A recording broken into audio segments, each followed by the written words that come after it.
L'année passée, dans une réunion de Bujumbura qui parlait pour le M23, j'ai vu le président Ndayishimiye recevoir le président Kagame. Il lui a donné des accolades et des baisers chaleureux. Au président Ndayishimiye, j'ai dit alors ceci. Tu viens de commettre une erreur spirituelle grave, voire mortelle. Tu sais très bien que Kagame a tué vos deux présidents, le président Ndadaye et le président Ntaryamira. Et même devant la mort subite du président Nkurunziza, Kagame est toujours suspect. Non seulement tu ne devrais pas saluer Kagame de la sorte, mais il ne fallait même pas le recevoir du tout dans ton pays. C'est un délit spirituel qui ne restera pas impuni. Effectivement, l'année suivante, Kagame a envoyé son Red Tabara pour massacrer les Burundais. Et ce n'était que le début. Même si Ndayishimiye a fermé les frontières, Kagame continuera à harceler le Burundi. De la même façon, cette semaine à Kigali, j'ai vu le président RAMAPHOSA donner des accolades à Kagame dans la commémoration du génocide des Tutsis. RAMAPHOSA sait très bien que ce génocide des Tutsis est truffé de mensonges. Des mensonges tissés et entretenus par les Américains, les Anglais et même les Français. Le simple fait de se rendre à Kigali, c'est déjà une trahison. Mais qu'à cela ne tienne, il est allé plus loin en laissant rouvrir l'ambassade du Rwanda à Pretoria, connaissant bien des assassinats commis par cette même ambassade dans son pays. De la même façon, je vais dire ceci à RAMAPHOSA. Tu viens de commettre une erreur spirituelle très grave, voire mortelle. La preuve, c'est que le lendemain de cette accolade, ce même Kagame a donné l'ordre de tuer tes soldats stationnés en République démocratique du Congo.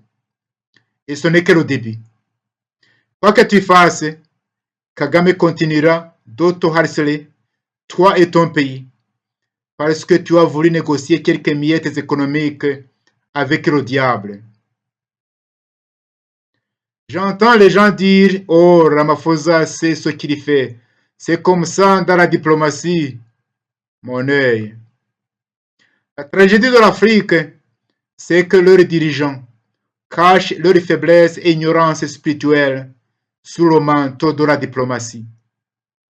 L'exemple le plus éclatant, c'est de voir comment Kagame et Museveni, dans leur empire Hima, sont parvenus par ruse à mettre à genoux tous les présidents bantous de l'Afrique et leur peuple. Ces présidents se croient libres et debout, mais ils se trompent. En réalité, ils sont à genoux, les bras liés derrière leur dos. Il y a un secret que ces dirigeants ne savent pas.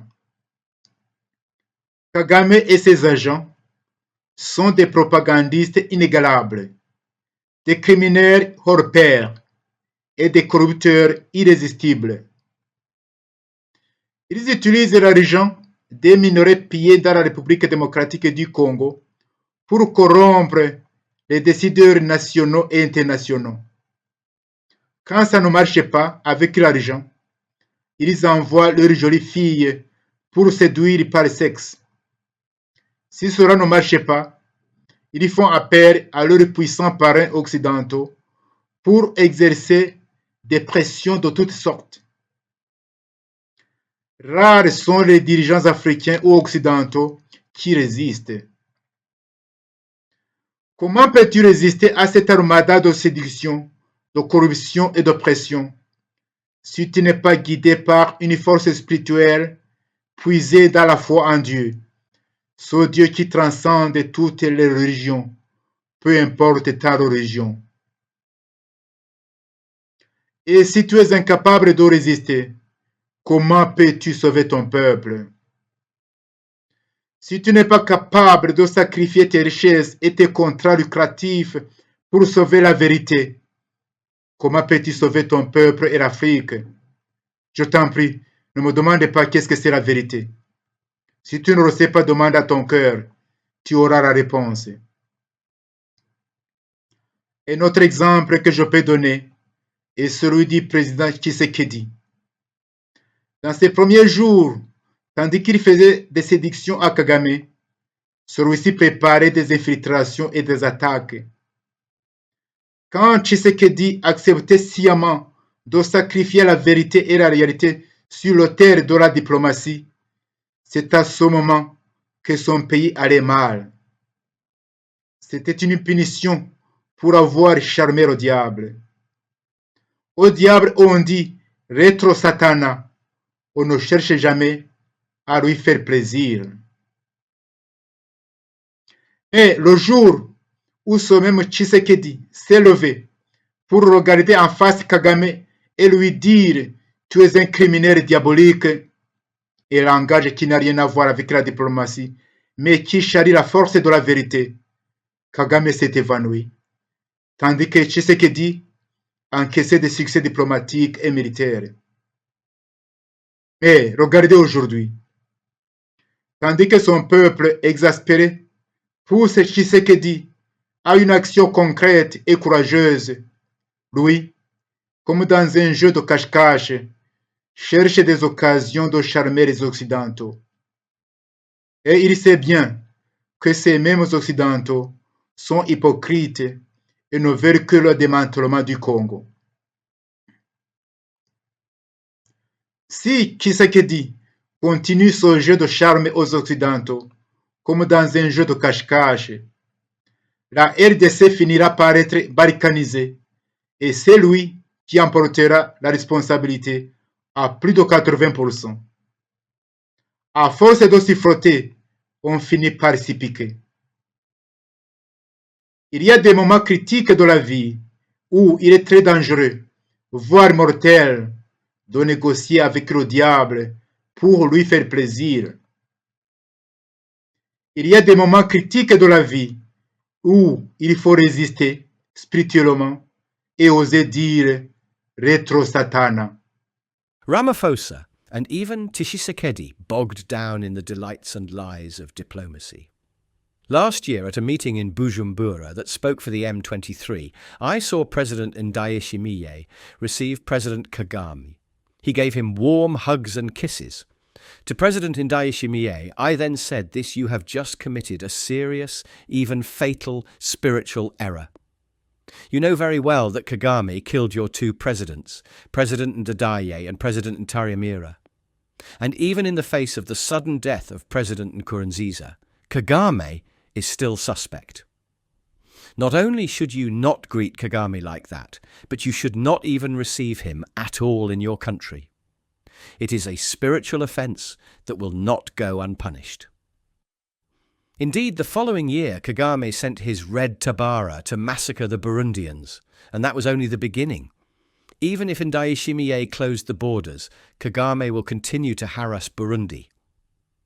Similarly, this week in Kigali, I saw President Ramaphosa hugging Kagame in commemoration of the Tutsi genocide. Ramaphosa knows very well that this genocide of the Tutsi is full of lies, lies woven and maintained by the Americans, the English and even the French. Just going to Kigali is already a betrayal. But that doesn't matter. He went further by allowing the Rwandan embassy to reopen in Pretoria, knowing well of the assassinations committed by this same embassy in his country.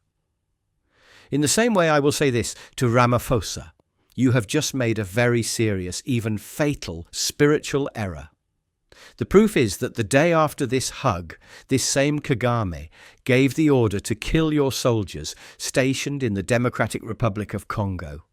And this is only the beginning. Whatever you do, Kagame will continue to harass you and your country because you wanted to negotiate a few economic crumbs with the devil. I hear people say, "Oh, Ramaphosa knows what he is doing." That's how it is in diplomacy. My eye. The tragedy of Africa is that their leaders hide their spiritual weakness and ignorance under the cloak of diplomacy. The most striking example is how Kagame and Museveni in their Haima Empire managed by trickery to bring all the Bantu presidents of Africa and their people to their knees. These African presidents believe they are free and standing, but they are wrong. In reality, they are kneeling in front of Kagame, their arms linked behind their backs. There is a secret that these leaders do not know. Kagame and his agents are incomparable propagandists, peerless criminals, and irresistible corruptors. They use money from minerals looted in the Democratic Republic of Congo to corrupt national and international decision-makers. When money doesn't work, they send their pretty girls to seduce by sex. If that doesn't work, they call on their powerful Western sponsors to exert pressure of all kinds. Few African or Western leaders resist. How can you resist this armada of seduction, corruption, and pressure if you are not guided by a spiritual force drawn from faith in God, this God who transcends all religions, no matter your religion? And if you are unable to resist, how can you save your people? If you are not capable of sacrificing your wealth and lucrative contracts to save the truth, how can you save your people and Africa, please? Don't ask me what truth is. If you don't know, ask your heart and you will have the answer. Another example that I can give is that of President Tshisekedi. In his early days, while Tshisekedi was making seductions to please Kagame, Kagame was preparing infiltrations and attacks. When Tshisekedi knowingly agreed to sacrifice truth and reality on the altar of diplomacy, that's when his country was going badly. It was a punishment for wanting to charm the devil. To Satan, we must say, retro satana. We never try to please him. But the day when this same Tshisekedi stood up to look Kagame in the face and tell him you are a diabolical criminal, a language which has nothing to do with diplomacy, but which conveys the force of truth, it was then that Kagame faded away, while Tshisekedi enjoyed diplomatic and military successes. But look today. While his exasperated people push Tshisekedi to concrete and courageous action, he, like in a game of hide-and-seek, looks for opportunities to charm Westerners. And he knows well that these same Westerners are hypocrites and only want the dismantling of the Congo.